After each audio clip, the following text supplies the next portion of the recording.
Okay, what's up, guys? Facebook, YouTube, Instagram, wherever you are. I'm happy to be here this Sunday morning with you, and I thought I'd give you a parable that really rocks my world. It's super good, super important. And so let's just jump right into it today, okay? Today we are talking about how life is like ice climbing. Ice climbing, okay? And I kind of pulled that out of nowhere because I actually just looked at this way I was living my life, and then I decided, oh yeah, that is a lot like this ice climbing thing. So what is ice climbing? I mean, if you don't know, it's just like an extreme sport where people climb up like mountains that are covered in ice, right? And so they're not just rock climbing, but they're ice climbing. And so instead of just climbing up rocks, they have to kind of use these ice axes to go up the mountain, right? And so they like slam an ice axe in, and then they kind of move their feet up a little bit with these boots that have all these spikes, and they slam another ice axe in, okay?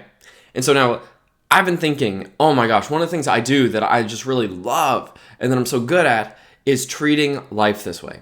What do I mean? Well, most people live life like they're just trying to run up this slippery, icy slope because that's what life is like, right? Life is slippery and icy, and if you don't have focus and intention, you will go backwards, just like going up an icy slope, right? If you let go on an icy slope, you're going to fall back down, right?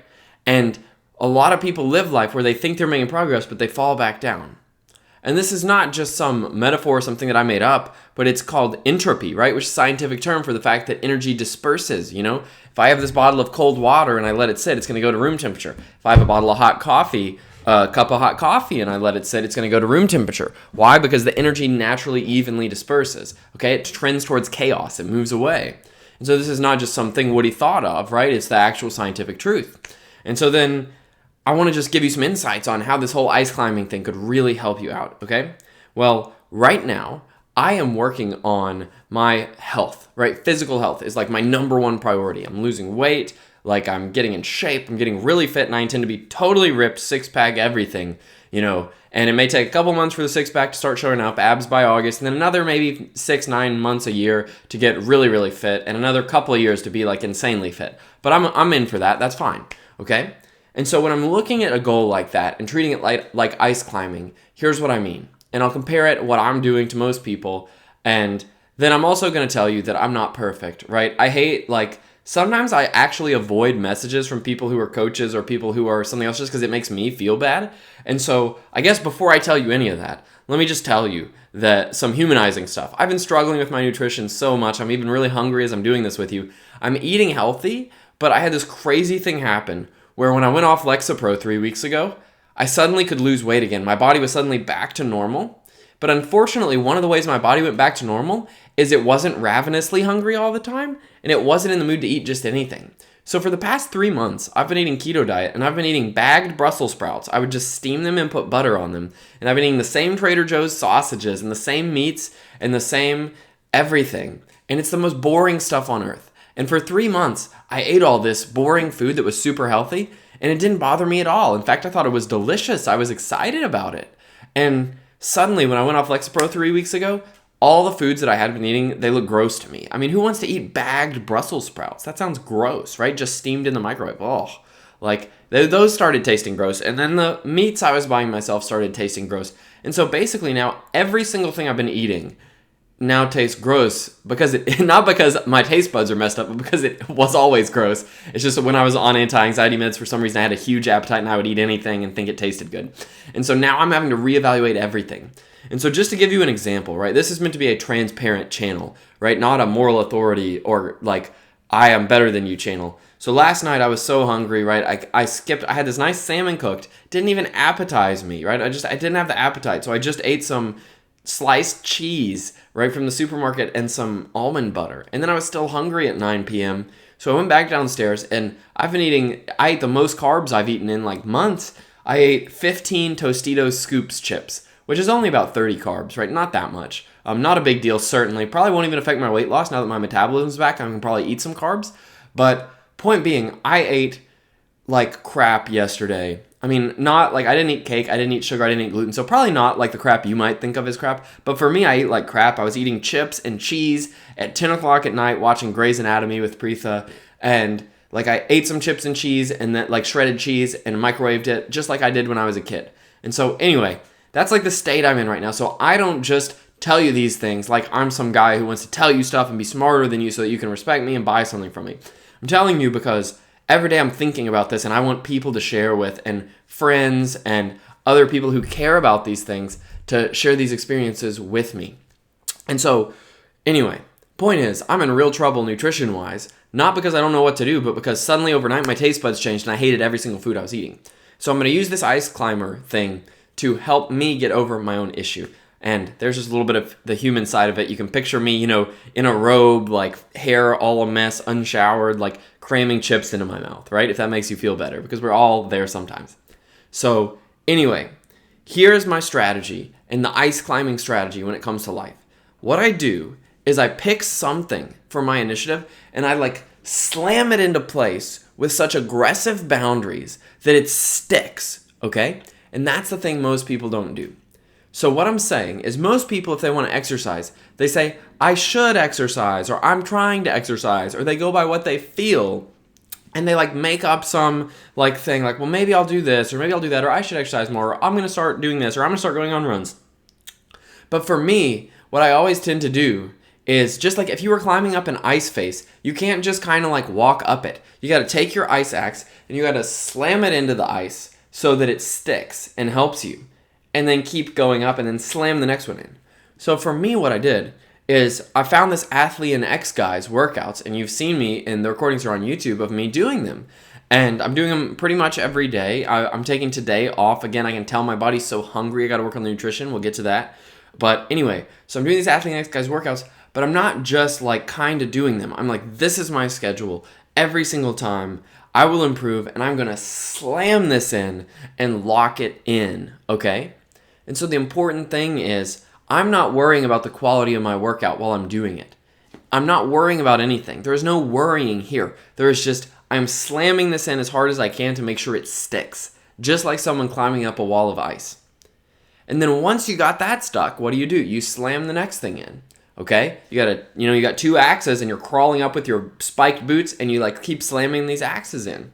And so what I'm doing now today is my fitness regimen is locked in. Okay? I may have to take an extra day off today. That's not a big deal, right? I can tell my body is healing, it feels good, it's recovering, and that if I don't get adequate nutrition, the workouts aren't going to be giving me any benefit. And so I got to work on the nutrition.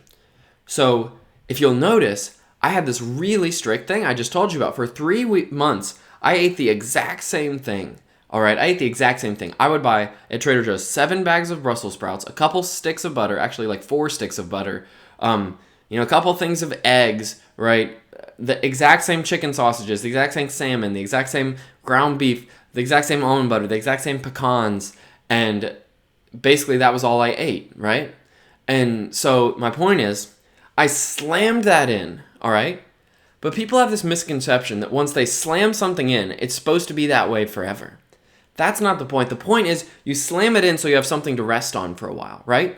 But if I just stayed like that, I'd eventually get tired and I wouldn't go anywhere and then I'd fall back down. And so I'm watching myself fall back down right now. I've now got my ice pick on the nutrition where I had my bagged Brussels sprouts and my other stuff right here. And then I've got the one above it on my workout. Boom. And now my workout is locked in, right? Now, to keep going up, I've actually got to take this one out and make it better and slam it in. And so what that looks like is I've got to change my nutrition because it's not working anymore. And so now, I've been putting all my energy on this workout, right? Now that's just going to be locked in. Doesn't mean I have to do it perfect. Doesn't mean I have to do it exactly right, okay? Doesn't mean any of that. But now I got to take my next axe and just slam this one in on nutrition. And so that's how life is like ice climbing, is that you got to slam it in. And there are all the areas of your life where you probably just frankly aren't doing this. Guys, you're probably just not doing it. On your nutrition, you probably don't have a plan. And again, I think that people vastly underestimate this. I think this is an idea that doesn't sell well, and so other coaches and people don't tell you this. And yet it's true, which is that it really doesn't matter what you do as long as you slam it and lock it in and then learn something. That's really all you have to do. And so it doesn't matter. If you're working on your fitness, it actually doesn't matter what you eat. It matters that you make an exact schedule for what you're going to eat and then see how it works, right? Because it may end up that one day you go off a medication and your whole diet tastes terrible, which is pretty tough for me, honestly. That's not easy to deal with. It's hard. And so, when you go out and if it's on your physical fitness and you decide to work out, you decide to do something like that, what I need you to do is just be aware of this phenomenon. And whatever it is, lock it in, right? Just lock it all the way in. What you'll notice is that this week, I did my first full week of live streaming my whole life, right? Right there. You can see it. And again, I'm not sure that this is all perfect, right? I don't even have that many viewers yet, to be honest. Right, I have hardly any. I have 3 YouTube subscribers at the time of making this video, but do I care? No, because I'm locking it in, right? And so everywhere in life, you're second guessing things. You're looking at things and worrying. You're looking at things and being scared that it's not going to work out, and you're worrying about the qualities. And as always, first just don't do that, right? Just slam it. Lock it in, right? Lock it in, because life is going to slide you backwards, and so you have to slam it in there, right? And you're going to be tired, but the great thing about this is that when you're tired, you can rest on it. Here's the thing. Imagine 2 people. Maybe I haven't quite, I don't know, I didn't quite get the metaphor exactly as fleshed out as I wanted, because it makes so much sense in my head. But imagine you got 2 people. One of them is climbing up the ice slope with no pickaxes and just trying to go like this. What is going on with that person? First of all, they feel like they're working really hard, don't they? They feel like every moment they're scrabbling, they're trying, they're just doing their best. And even though they keep sliding back, then they start getting angry at the mountain and they're like, why am I sliding back? I'm working so hard. Why isn't this happening, right? Whatever, like, rah, rah, rah, rah. And then they just keep going up and keep falling back. And they're constantly working and they can never rest, because if they rest for a second, they're going to fall backwards. Here's the beauty of the ice climbing pickaxe method as it comes to personal development, is when you lock something in, then you get to rest and relax the rest of the time, okay? So if I'm climbing up that ice mountain and I'm a person with my spiked boots and my pickaxe, then when I slam my axes in and my boots in, I can take a second to collect myself.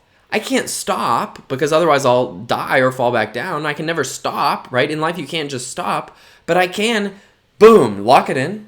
Take a moment to collect myself. Don't worry about the other stuff, just lock this in. Lock it in, take a moment to collect myself, right? In a way that if you were just scrambling up, you never could, because you'd constantly be scrambling and scrabbling. And so what I want you to know is that that's the beauty of this, is that it may look extreme to you. You may say, Woody, I'm just not extreme enough for that. I can't handle having an extreme workout, or I'm not good enough to make an exact diet routine.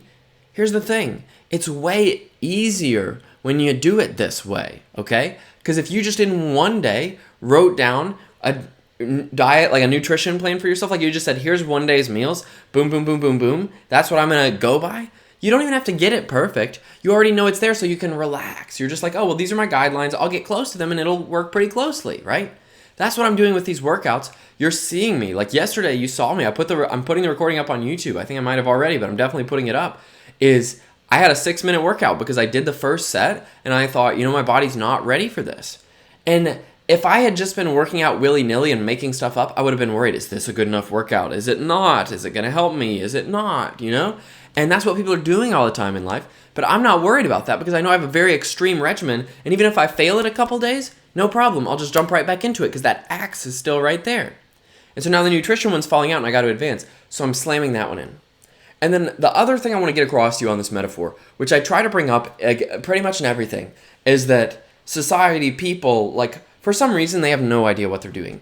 And so while I never intended to become the channel of the person who essentially says everybody in society is living their life wrong, the truth is, everybody in society is living their life wrong, right? Why would people choose to be unhappy? Why would people choose to make conflict, right? Why would people choose to be worried when they can't control things? People are choosing all these irrational behaviors. And one side effect of that is that anytime you take an initiative, all the irrational crap of society is going to come directly at you, okay? So it's not just like you're ice climbing, but it's actually like you are ice climbing and people are throwing balls of ice at you while you do it, okay? All those scrabblers, right? Picture you're this 1 out of 100 who's climbing up with the correct technique because you invested, you did it right, you're trying, right? Picture the other 99 people who scrabbled up and fell down and scrabbled up and fell down. They're all going to sit there and now they're all going to throw ice balls at you. They're going to say, hey, all of us failed. This is more accurate. Rather than being malicious, they're just all going to say, hey, All of us failed. We can't climb this mountain. It's too hard. You need to give up now. You need to come back down with us. Hey, the tour bus is waiting. Let's pretend there's another 15 people on this trip with you, and you're the 16th, and you're still climbing because you're doing it right. The other 15 people are down at the bottom because they couldn't work. They didn't have the right equipment. They didn't use the right method. And so they're saying, hey, the tour bus is ready. We need to get back to the hotel, right? We got to go back. Come on back down. That's not worth it. We know how hard it is to go up there. What are you even doing? We don't understand. Are you leaving us behind? Are you serious? That's genuinely what it's like, okay? Is people just constantly want to suck you down and bring you down into a negative energy, even though there's literally no explanation or reason for that. And really, if they want to go get back on the tour bus and leave you, that's their right. You're not asking them to stay. And so I just want you to know, right, that that's the two-step process. Number one is you got to be committed to pickaxing it in.